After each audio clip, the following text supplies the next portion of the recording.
quand vous vous retrouvez ainsi, comme vous êtes ce soir, et que vous parlez des questions et réponses, généralement des questions, c'est des vies personnelles. Et quand quelqu'un va s'en rendre compte qu'en pensant seulement on a posé sa question, ça va, n'est-ce pas, l'encourager. Donc je voudrais simplement vous encourager et vous rassurer que vous avez, n'est-ce pas, l'approbation de toute l'Église, que l'Église est prie pour vous, que nous aimons vous voir, n'est-ce pas, braver les épreuves que vous avez, les difficultés que vous rencontrez en tant que des jeunes, mais que nous aussi, nous vous soutenons. Donc, vous avez sincèrement mon soutien et je vous encourage de multiplier ces genres de réunions, de vous faire violence, et parce qu'on peut bien prêcher, mais vous êtes sur le terrain. Et entre le terrain et la théorie, il y a toujours la marge. Donc, je suis vraiment spectateur, je ne pouvais pas intervenir. Je vais vous voir faire, je vais écouter, je vais prendre aussi mes notes. Et donc, ne soyez pas complexés. Vous voyez, je ne suis pas venu en costume cravaté pour que vous puissiez comprendre. Vous savez, généralement, quand j'ai la réunion avec les jeunes, je m'arrange à venir un peu débrailler pour que ça ne donne pas une image du pasteur. Parce que quand on voit le pasteur cravaté, on veut faire les choses soyez naturels. Amen. Ne vous complexez pas, vous n'avez rien à me prouver, vous êtes mes enfants. Que ce soit bon ou mauvais, ça ne change rien. Amen. Donc soyez vraiment libres. Voilà, Dieu vous bénisse. Dieu te bénisse. Que le Seigneur vous bénisse. Voilà, nous allons passer directement aux points capitaux pour lesquels nous sommes là. Donc, ça consiste aux exposés. Maintenant, je tiens simplement à rappeler les sujets des différents intervenants. Il y a la brèche entre les 7 âges de l'Église et les 7 sceaux. Le premier groupe, c'était Dieu se cache et se révèle dans la simplicité. Voilà, je vais simplement appeler ici leur représentant et il appellera les autres membres de son équipe pour le rejoindre. Est-ce qu'on peut apprécier le premier groupe?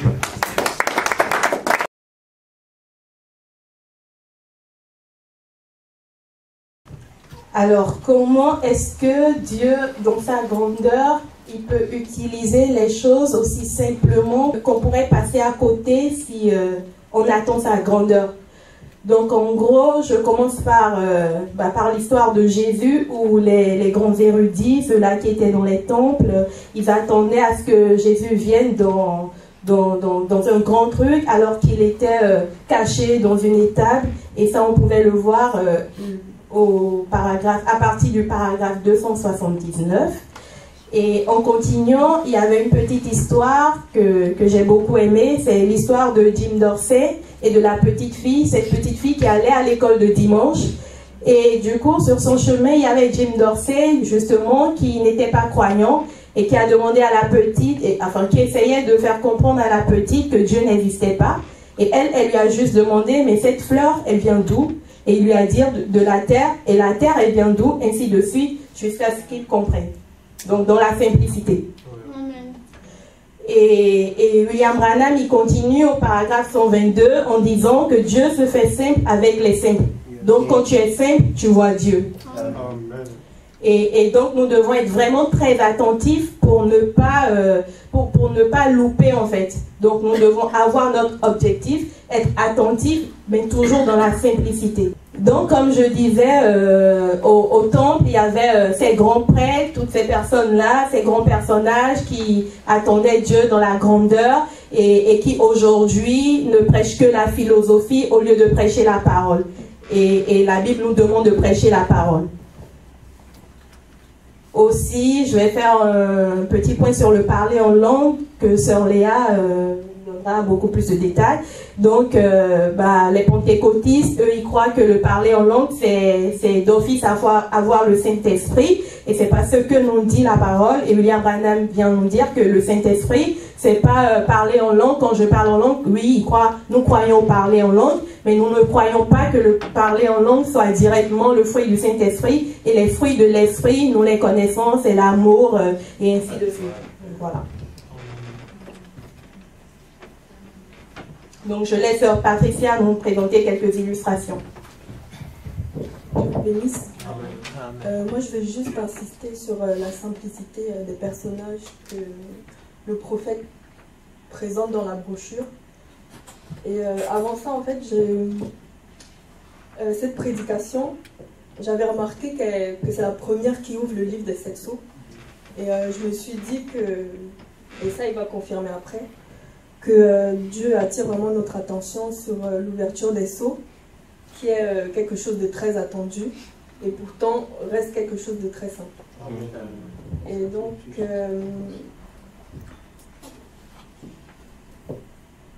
le premier personnage dont il parle, c'est Noé.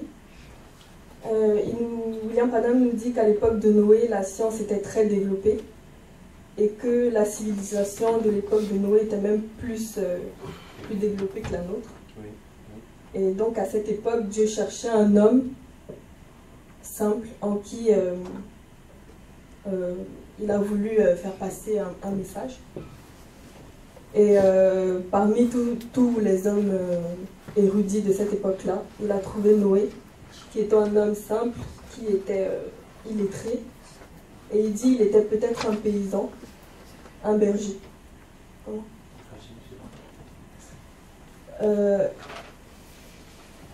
Ensuite,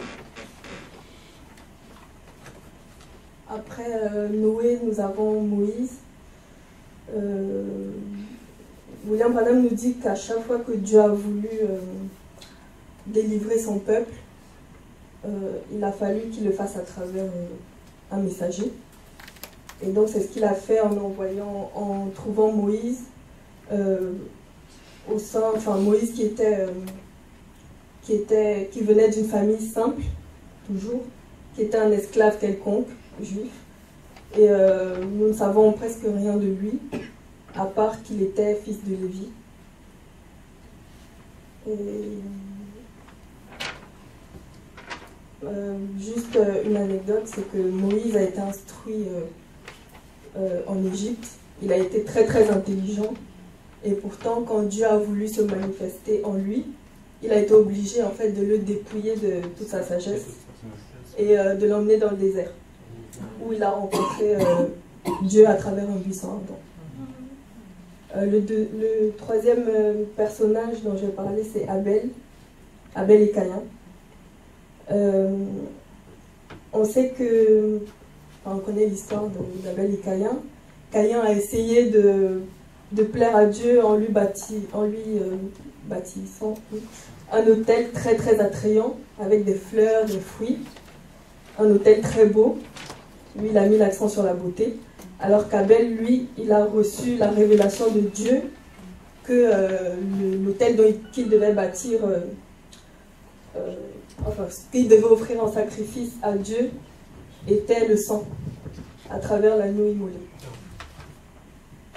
Et William Branham il typifie en fait l'adoration de Caïn avec celle qu'on retrouve dans les églises aujourd'hui, surtout les dénominations, où on voit les gens très habillés qui mettent l'accent sur la beauté, sur l'apparence, les chorales ou pareil, qui sont très très belles. Et pourtant, ce n'est pas toujours ça en fait.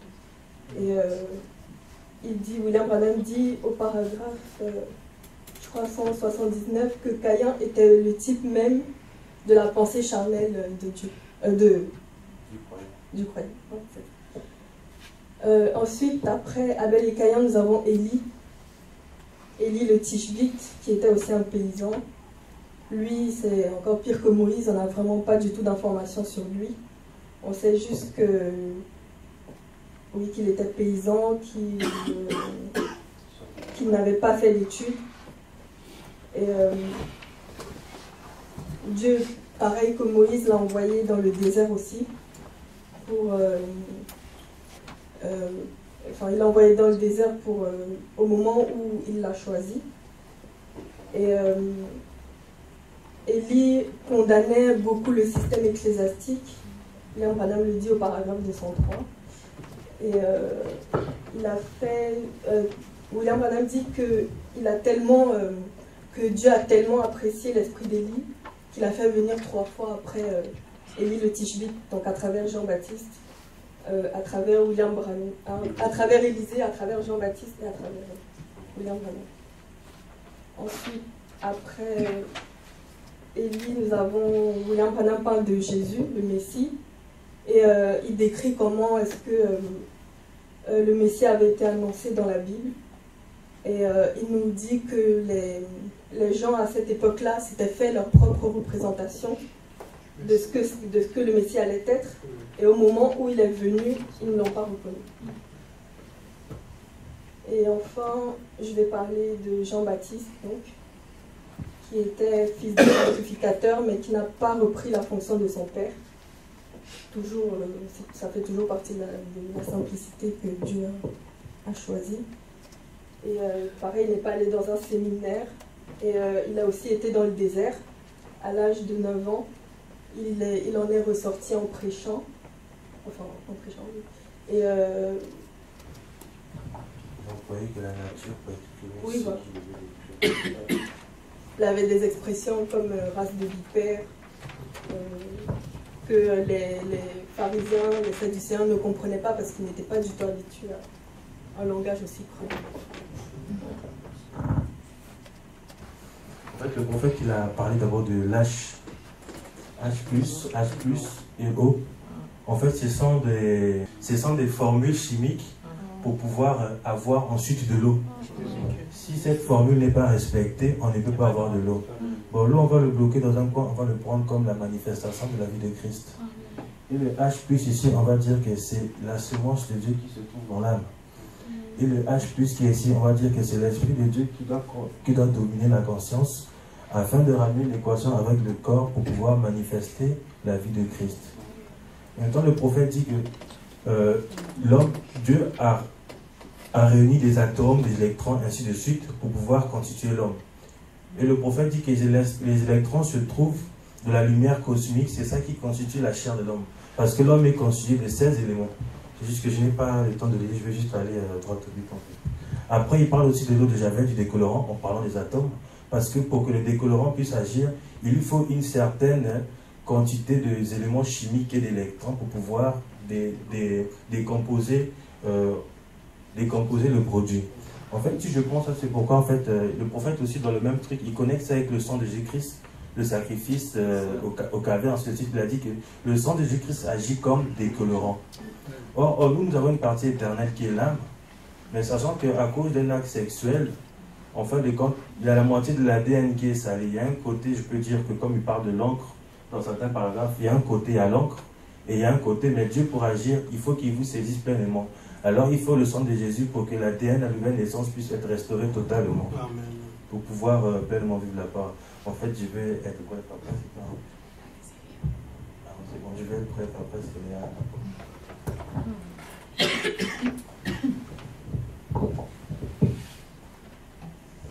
Donc, je vais parler de la partie descendre, c'est monter. Frère Branham dit au paragraphe 156 qu'en haut c'est en bas. En gros, que celui qui s'humilie sera élevé. Nous voyons dans plusieurs passages bibliques tels que Proverbe 29-23, Luc chapitre 14, verset 13 ou encore Matthieu 23-12.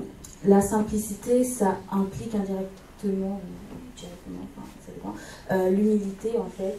Et on a vu avec la sœur Patricia plusieurs exemples, mais on va parler de l'exemple de Moïse par exemple.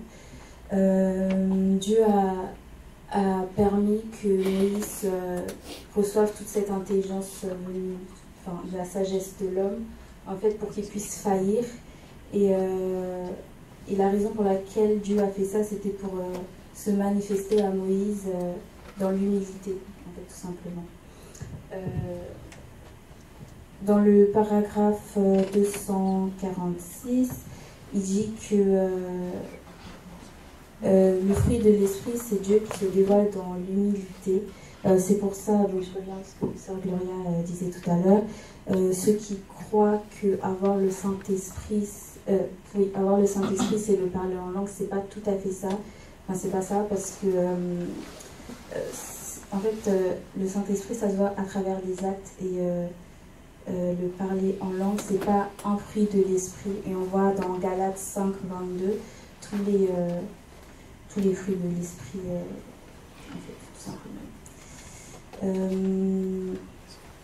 Dieu n'a jamais changé sa façon d'agir, il a toujours agi pareil, il ne changera jamais sa façon d'agir.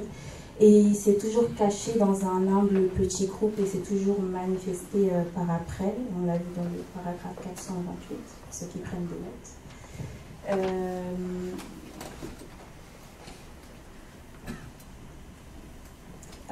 notes. Dieu dans sa grandeur, c'est Dieu dans l'humilité. En fait, la grandeur de Dieu, peut-être les personnes qui cherchent la grandeur de Dieu avec leur vision ne le trouveront pas, parce qu'ils cherchent Dieu avec une vision définitive, une forme définitive, au lieu de la chercher comme la parole le demande en fait. C'est pour ça qu'ils passent à côté. Donc il faut constamment rester dans... en fait, il ne faut pas chercher les grandes choses, parce que les grandes choses de Dieu se passent dans la simplicité, en fait, tout simplement. Donc, voilà. Donc, pour conclure, il serait bien de retenir que maintenir l'ordre dans le tabernacle, c'est très important, mais maintenir aussi l'ordre dans nos vies, c'est aussi très important. Donc, nous devons avoir une vie consacrée, sanctifiée, correcte et conforme à la parole. Et William Branham pouvait dire que même avant de se marier, il aimait beaucoup que tout soit ordonné, parce que ça permettait à Dieu de venir et d'adorer. Donc nous devons avoir une vie vraiment sanctifiée.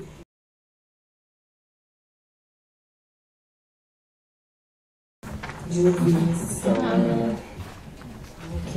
Aujourd'hui, nous allons parler sur la brochure intitulée La brèche entre les 7 âges de l'Église et les 7 sons.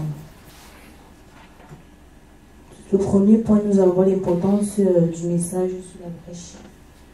Le deuxième point, c'est qu'est-ce que la brèche. Le troisième point, qu'est-ce que l'épée du roi et quelle importance dans la suite du ministère du prophète. Le quatrième point, qu'est-ce qu'un sceau?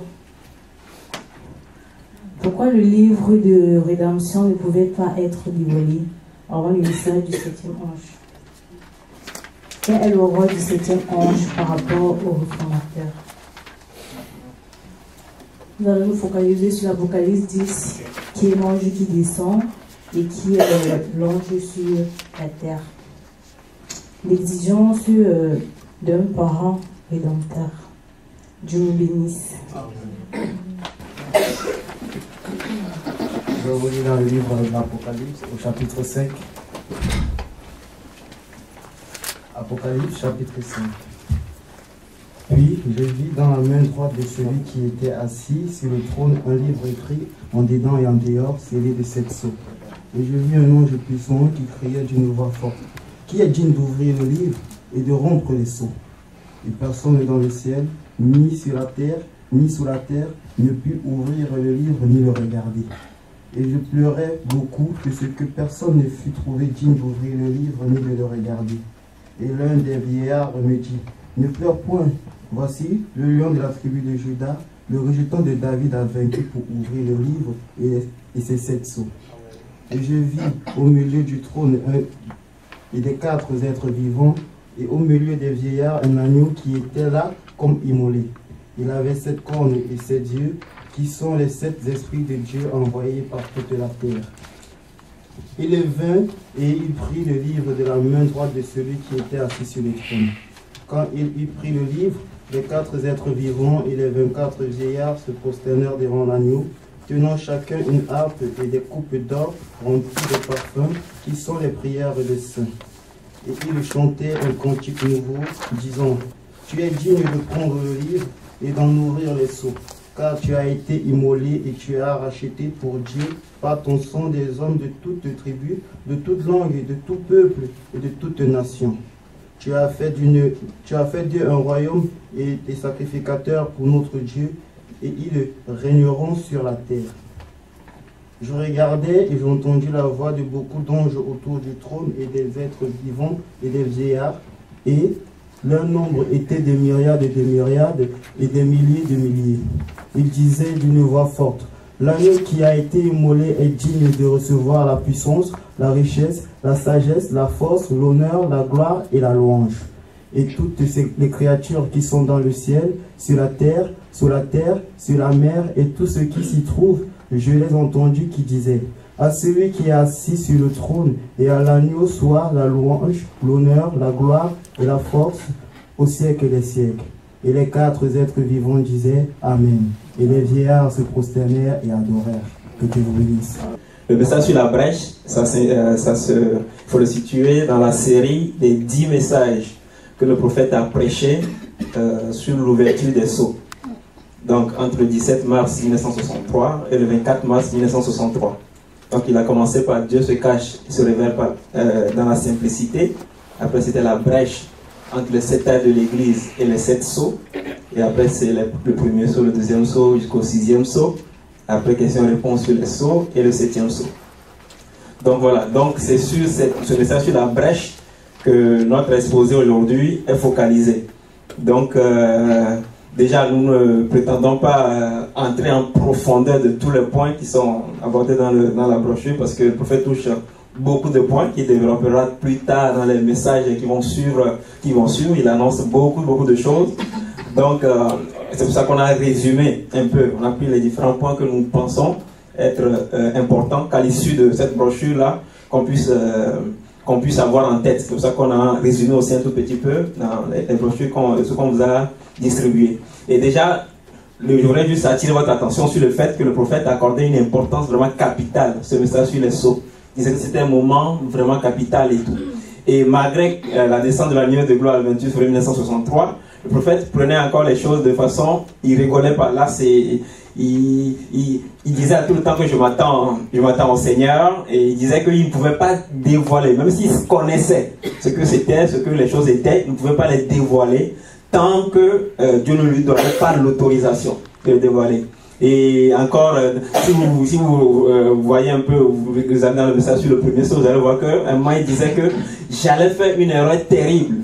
J'allais commettre une grave erreur si ce midi, l'ange n'était pas descendu dans ma chambre pour me révéler les choses. Il disait que voilà le premier sceau qui était ouvert. Donc vous dites que le prophète, tout ce qu'il allait dire, ça c'est vraiment ce que Dieu lui confiait de dire et tout. Et voilà. Donc vous dit que l'attention que vous devez porter à l'exposé que nous allons faire.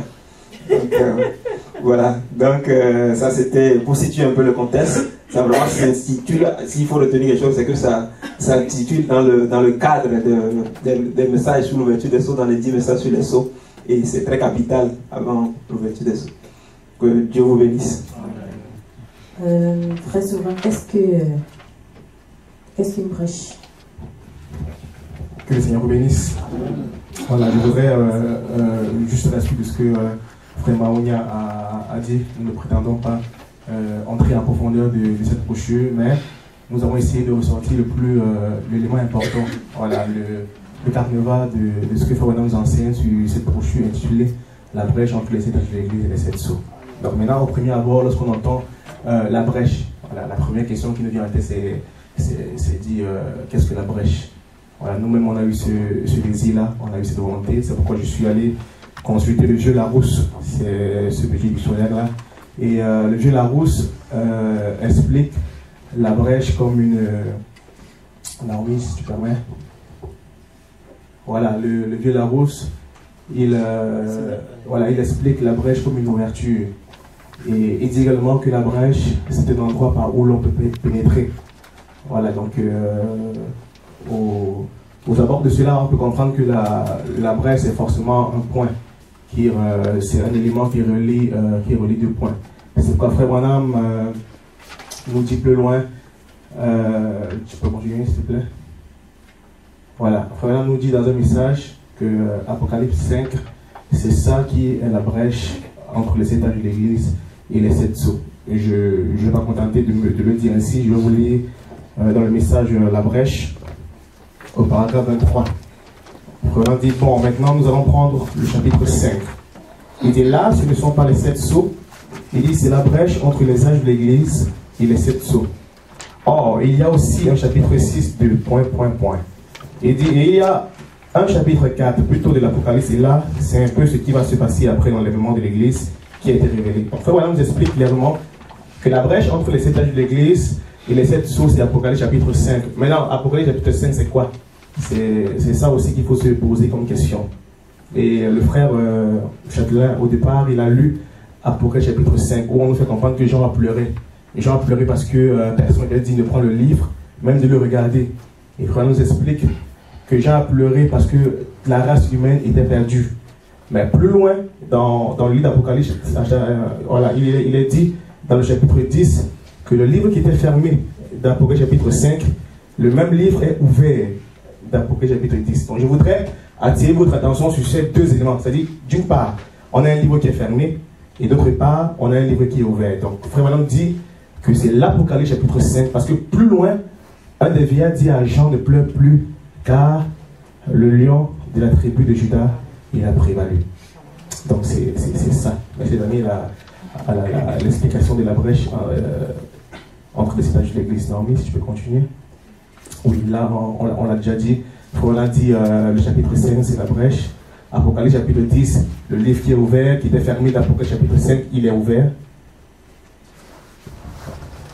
Oui, ça aussi, tu peux avancer, s'il te plaît. On pose la question, c'est quoi la brèche entre les étages de l'église?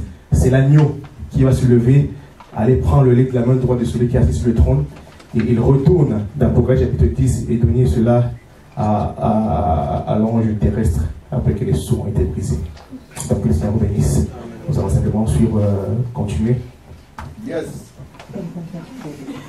Dieu vous bénisse. Amen. Alors, dans cette partie, Frère Branham, l'élément qui marque le sens même de la brochure, c'est que après avoir eu des visions et tout, il décida de se rendre à 40-50 km de sa maison, dans le canyon Sabino. Donc vous pouvez voir à peu près ce que c'est que le canyon et tout. Voilà, le prophète se rend au canyon, il monte, il grimpe et tout, il se met à prier, il prie, il lève les mains et tout. Et là, dans sa prière, il a comme une vision, il décrit dans la brochure comme étant une vision qu'il reçoit et tout, l'épée, une épée dans la main. Du coup, dans sa vision, il se posait la question, mais qu'est-ce que cette épée-là? Il décrit l'épée comme étant, voilà, comme étant de poignée nacrée. Oh, franchement, moi je ne savais pas c'était quoi nacre, voilà, le nacre et tout. Donc du coup, la brochure m'a... je ne savais pas c'était quoi. L'ange lui dit, c'est l'épée du roi. C'est l'épée du roi. Il dit, mais attends, l'épée du roi, déjà il connaît, nous tous on connaît, on sait ce que c'est que l'épée, mais déjà l'épée du roi, il s'est posé la question, mais de quel roi il s'agit? Lui connaît un seul roi. Donc étant nous enfants de Dieu, nous comprenons déjà que là il s'agit de l'épée de Dieu. D'accord. Maintenant, au paragraphe 13, le prophète nous fait comprendre de manière concrète que l'épée du roi, c'est la parole de Dieu. Amen. Et Hébreux 4.12 peut nous le confirmer. Je peux lire une préfatie que j'ai notée. Plus tranchante qu'une épée à deux tranchants.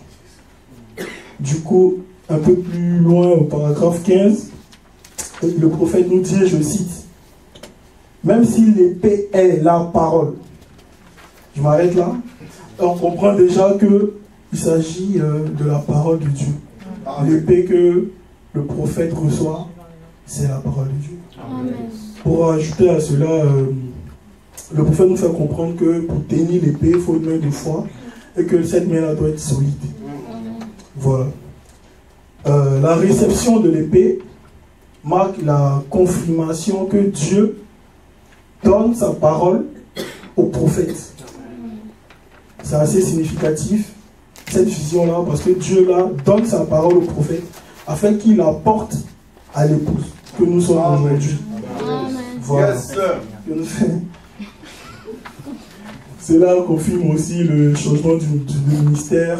Voilà, nous avons conclu que cela confirmait vraiment le changement de ministère du prophète et son ministère passait vraiment à une plénitude.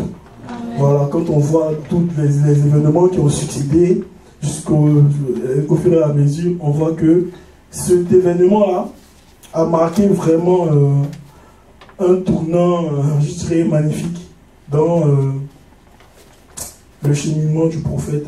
Voilà.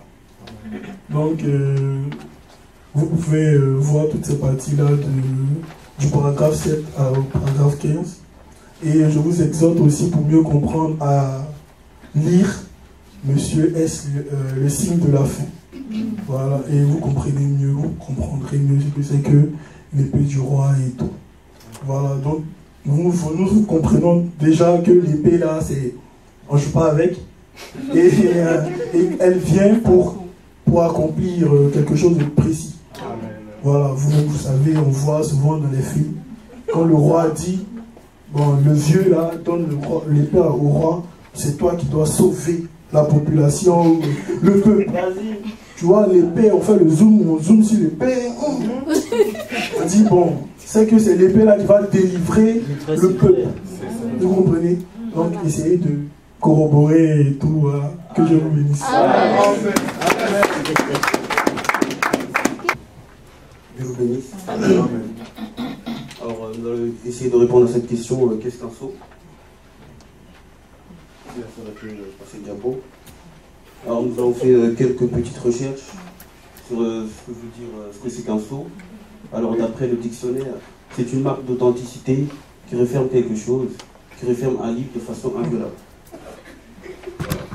Et nous avons fait aussi des recherches dans la brochure sur la définition d'un sceau par rapport au prophète.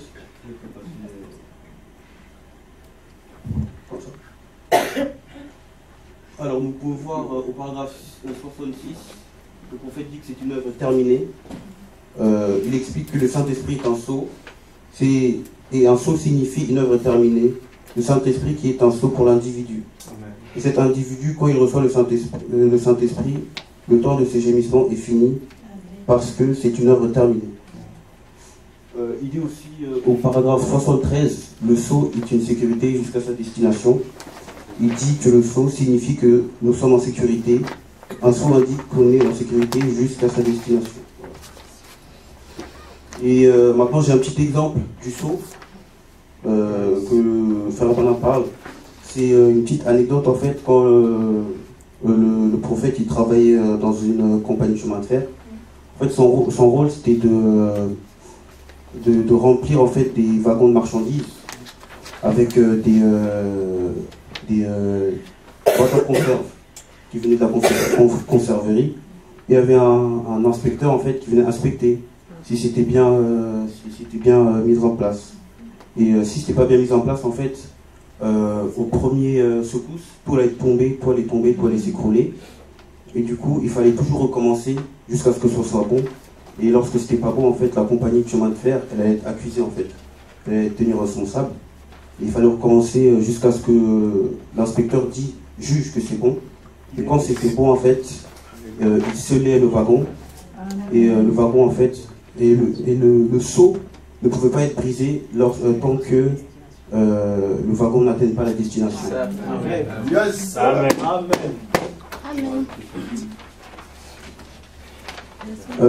Frère Madame dit en fait que c'est le type du Saint-Esprit.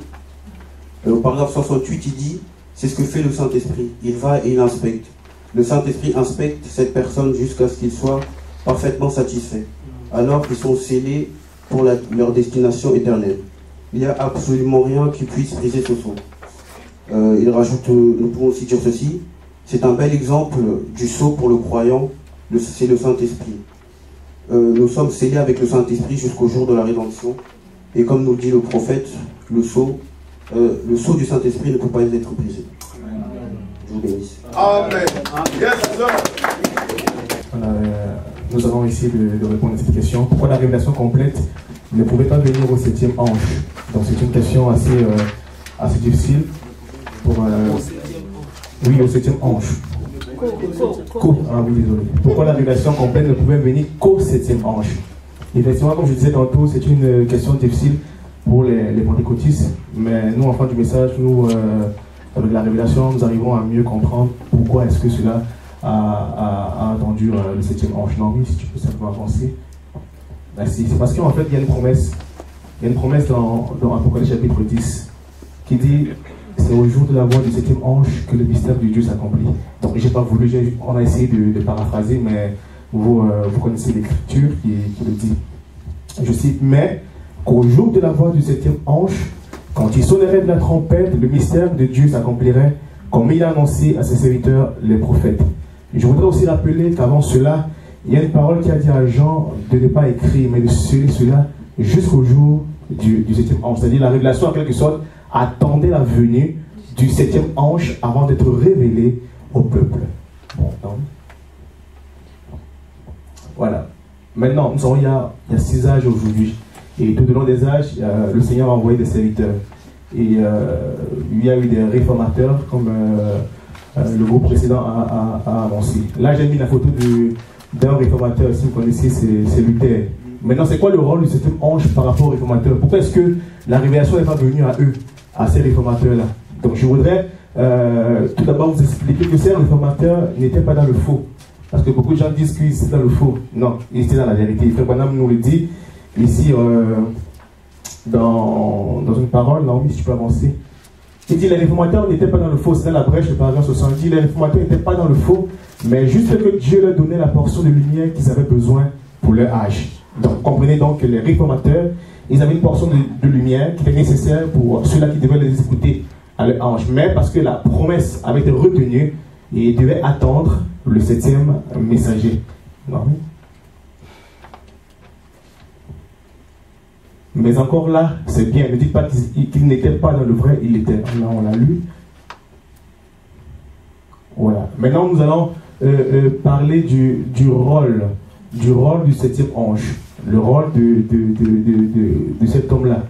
C'était bel et bien, vu que les réformateurs avaient une portion de lumière que Dieu leur avait donnée pour leur âge, forcément il y a des mystères que ces réformateurs n'étaient pas en mesure de révéler ou alors d'expliquer au peuple.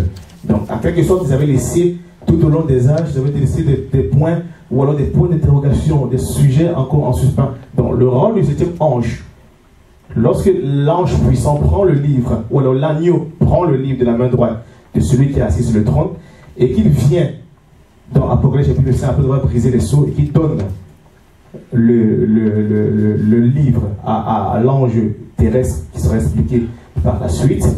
Donc, ce rôle du frère Branham, bon, je peux le dire ainsi parce que on est entre nous, ce rôle c'est de rassembler les points laissés en suspens par les réformateurs et de donner la claire compréhension à l'épouse de Christ que nous sommes. Donc voilà déjà pourquoi la révélation ne pouvait venir qu'au 7e ange, et son rôle également c'était de prendre ces points que les réformateurs tâtonnaient ou avaient du moins laissé en suspens et de donner la pleine compréhension après l'ouverture des sceaux.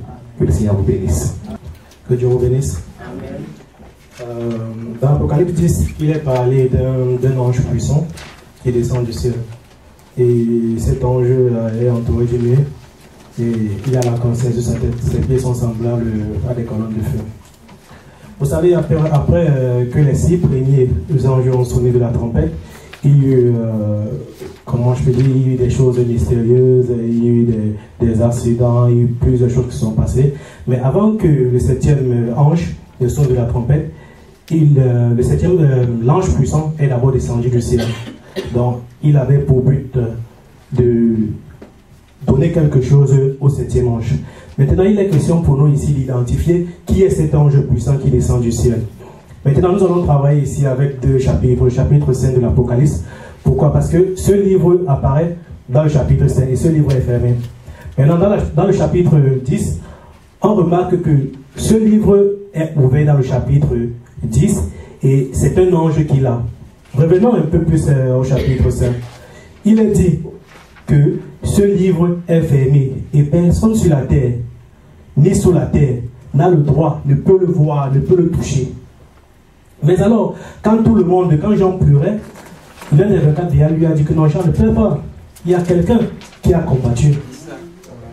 Et au lieu de voir un lion, c'est un agneau qui s'est présenté, un agneau immolé. Et c'est cet agneau-là qui a pris le livre et qui a brisé les sons. Maintenant, revenons au chapitre 10. Personne n'était digne, mais il y a une seule personne. Pourtant, on revoit un ange dans le chapitre 10 qui redescend avec un livre ouvert. On se rend compte que cet agneau qui était au chapitre 5, c'est cet ange puissant qui descend avec le livre ouvert dans le chapitre 10. Et le frère Branham nous dira que l'arc-en-ciel signifie l'alliance. Et il nous dira que dans l'Ancien Testament, le Christ, était représenté comme l'ange de l'alliance. Je vais un peu le lire. On va vous souvenir de cet ange dans l'Apocalypse. Si vous remarquez, c'est Christ, vous voyez. En effet, dans l'Ancien Testament, il était appelé l'ange de l'Alliance. Il vient tout droit aux Juifs. Là, car pour ce qui est de l'Église, c'est terminé. Vous voyez? Très bien. Donc, nous avons déjà l'identité de cet ange puissant qui descend du ciel. On sait que c'est le Christ. Maintenant, lorsqu'il descend, il descend avec le livre ouvert. Il faudrait maintenant qu'il donne ce livre-là à quelqu'un. Parce que le prophète nous a appris une chose. C'est que la parole de Dieu ne vient pas au réformateur, mais il vient au prophète. Et maintenant que le livre avait été ouvert, il fallait que quelqu'un révèle ce qui était inscrit à l'intérieur. Et il n'y avait qu'un homme, un septième ange, comme la Bible le dit. Revenons un peu, parce que le prophète nous dit que la Bible ne se contredit pas, elle se répète. Prenons l'histoire de Jean-Baptiste. Vous savez que Jean-Baptiste a été annoncé par le prophète Ésaïe comme celui qui devait préparer la venue du Messie. Et pareil, le septième ange avait été annoncé par Malachie. Malachie 4, comme étant un Élie qui devait venir pour présenter le Messie. Quand vous regardez un peu la vie de Jean-Baptiste, vous verrez que le Messie est venu à Jean-Baptiste lorsqu'il était en train de baptiser. Et Jean-Baptiste a dit, voici l'agneau de Dieu qui ôte le péché du monde. Et il savait, Jean-Baptiste était sur la terre, il savait qu'il devait voir le Messie. Pourquoi? Parce que sa mission était de présenter le Messie à l'épouse de son temps. Et aujourd'hui, pareillement, ce septième ange doit avoir la même mission, celle de présenter le Messie à l'épouse. C'est pour cela que ce septième ange savait que lui-même, il ne pouvait pas mourir sans avoir vu le Messie. Et remarquez que la rencontre entre ces deux anges se passe sur la terre et non dans les cieux. Donc ça veut dire que le chemin de bataille là, c'est sur la terre. Je reviens au niveau de Malachie 4. Le prophète nous dit, notons que dans Malachie 4, a annoncé la venue de ce prophète avec l'esprit et la puissance d'Élie. Sachant que nous vivons dans les derniers temps, nous avons identifié ces caractéristiques en William Branham. Bon, là c'était un peu plus une conclusion, parce qu'en fait, nous savons tous ce qui s'est passé le 28 février 1963. Car Christ est descendu sur la forme d'une nuit. Et il y a beaucoup de personnes qui ont dit que non, c'est un esprit. Mais le prophète nous a clarifié. Il a dit qu'on ne photographie pas un esprit. Donc il est venu en chair et en os comme il avait fait au temps de Jean-Baptiste. Donc ce septième messager, aujourd'hui, pour nous, pour l'épouse, c'est William Marion Branham. Que le Seigneur vous bénisse. Bon, je sais que c'est difficile. On a beaucoup mangé. Il y a des docteurs qui sont passés, qui ont creusé, qui sont allés, voilà. Mais je vais encore vous demander votre attention pour quelques secondes ou minutes. Donc, un des points principaux de ce message que le prophète a prêché, c'était le fait qu'il fallait un parent rédempteur. Tout à l'heure, comme le frère nous a lu dans l'Apocalypse 5, qui est le passage de base, qui est le noyau. Nous avons vu que quand l'un des 24 vieillards a dit qui est digne d'ouvrir le livre, de rompre les sceaux, il n'y avait personne. J'en dis personne sur la terre, personne dans le ciel, personne n'était trouvé digne. Personne. Et Jean pleurait amèrement. Donc la question est de savoir pourquoi est-ce que Jean a pleuré amèrement. Comme les prédécesseurs ont briefé ça un peu. Et le prophète nous détaille, nous dit clairement que Jean n'a pas pleuré parce que lui n'était pas digne, comme il y avait des théories qui étaient là et tout ça. Mais Jean pleurait parce qu'il voyait la gravité de la situation. Si jamais ce livre-là ne pouvait pas être ouvert. Parce que le prophète nous présente le livre comme le livre de la rédemption. Donc ça veut dire que si ce livre-là n'était pas ouvert, c'est que l'humanité entière, comme il est dit là, était perdue. Donc il fallait vraiment que ce livre soit ouvert. Donc c'est pour ça que Jean a pleuré. Et amèrement. Beaucoup même. Donc, mais gloire soit rendue à Dieu. Le prophète nous explique que les pleurs de Jean n'ont duré qu'un court instant. Parce que on a dit à Jean ne pleure pas beaucoup, ne pleure pas. Parce que le lion de la tribu de Juda a vaincu. Et le prophète dit a vaincu. D'autre part, on verra que c'est a prévalu. Il a prévalu, il explique que prévaloir, ça veut dire combattre et puis vaincre. Ça veut dire que ça n'a pas été juste quelque chose de bon marché, ça n'a pas été juste de l'eau à boire ou bien du chewing-gum à mâcher, mais ça a été vraiment une bataille. Et le prophète nous explique que à Gethsemane là-bas, quand il souffrait et tout ça, voilà, il était en train de vaincre. Et le lion de la tribu de Juda a vaincu, a prévalu. Et voilà. Maintenant, un des points que le prophète fait ressortir dans la brochure, c'est que l'ancien dit, le lion de la tribu de Juda a vaincu. Mais le lion de la tribu de Juda a prévalu. Mais quand Jean se retourne, il voit un agneau. Un agneau qui était comme immolé. Et un agneau qui était comme ensanglanté. Et tout. Et le prophète se dit, mais est-ce que l'ancien a menti? Parce que l'ancien dit le lion. Et il se retourne, il voit un agneau. Donc le prophète nous explique que l'agneau était comme immolé. Bon, on a tous les passages et tout, mais l'agneau était comme immolé.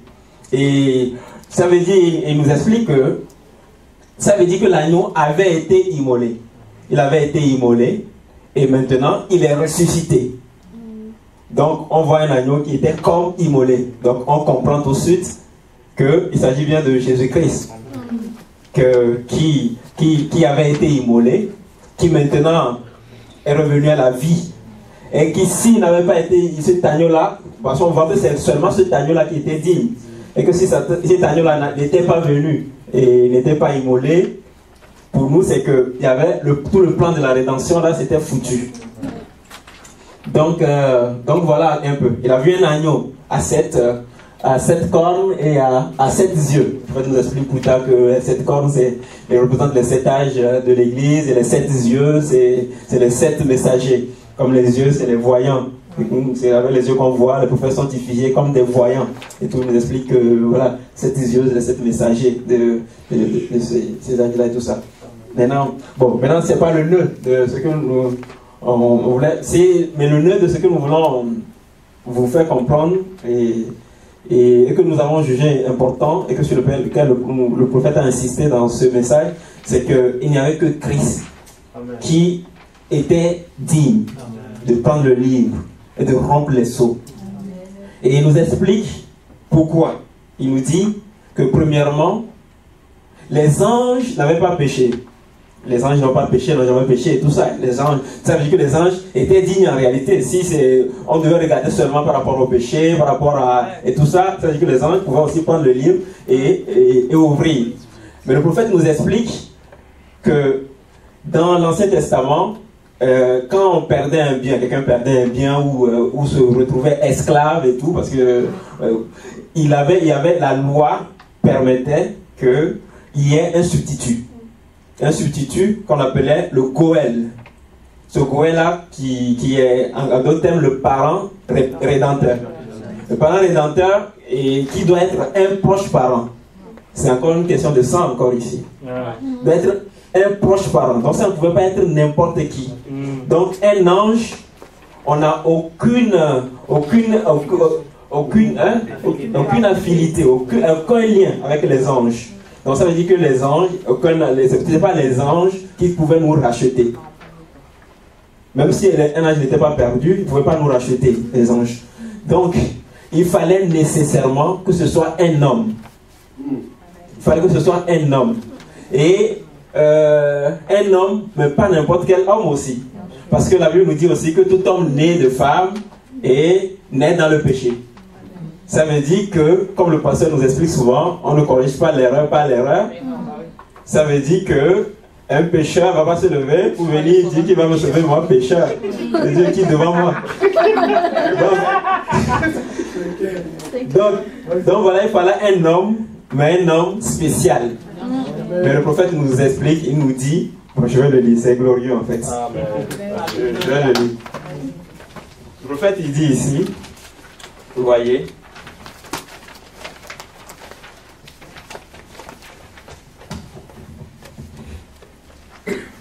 voilà, il fallait nécessairement. Il dit, par la naissance virginale, le produit a ainsi été obtenu. Christ, gloire soit rendue à ce parent rédempteur, le seul digne de nous racheter. Il dit, la loi l'exigeait, mais voilà la grâce qui intervient, qui éclipse la loi et qui fournit le produit. Donc, la loi exigeait qui est un substitut, qui est un parent rédempteur, avec toutes ces caractéristiques-là, qui devait être proche parent et tout ça. Mais voilà la grâce qui se met en chemin, qui se balance, qui éclipse la loi et qui fournit le produit par la naissance virginale. C'est pour ça que Christ ne pouvait pas être né par le sexe. Il fallait obligatoirement que ce soit le plan premier de Dieu. Il fallait que ce soit la parole et tout. Il fallait que ce soit le Saint-Esprit même, le Père. Voilà. Donc voilà, et après cela, il y a eu tout un jubilé dans le ciel, tout un jubilé, et le prophète commente un peu en disant que Jean a dû voir son nom dans le livre de vie de l'agneau. Alors il ne pouvait plus se retenir, la joie était immense, la joie était grande. Et je crois que moi aussi j'ai vu mon nom dans le livre de vie de l'agneau là. Donc voilà, gloire soit rendue à ce parent rédempteur qui nous a rachetés. Donc voilà un peu ce que nous voulons vous dire de façon très brève, hein, parce que le prophète a vraiment détaillé ça, très bref, sur, voilà, sur l'essentiel, à comprendre sur le parent rédempteur. Que Dieu vous bénisse. Amen.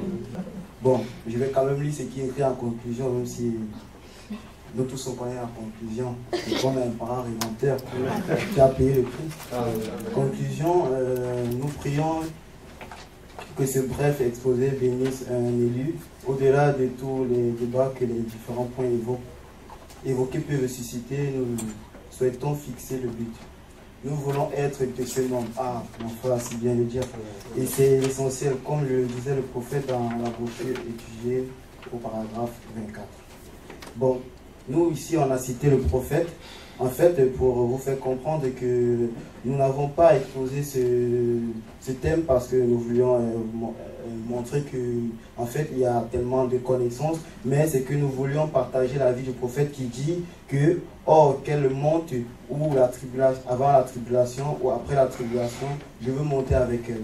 Et c'est que nous, l'église de Vernet-Bouche, nous croyons, c'est que même si l'église monte avant la tribulation ou après la tribulation, l'essentiel c'est que nous aussi nous soyons.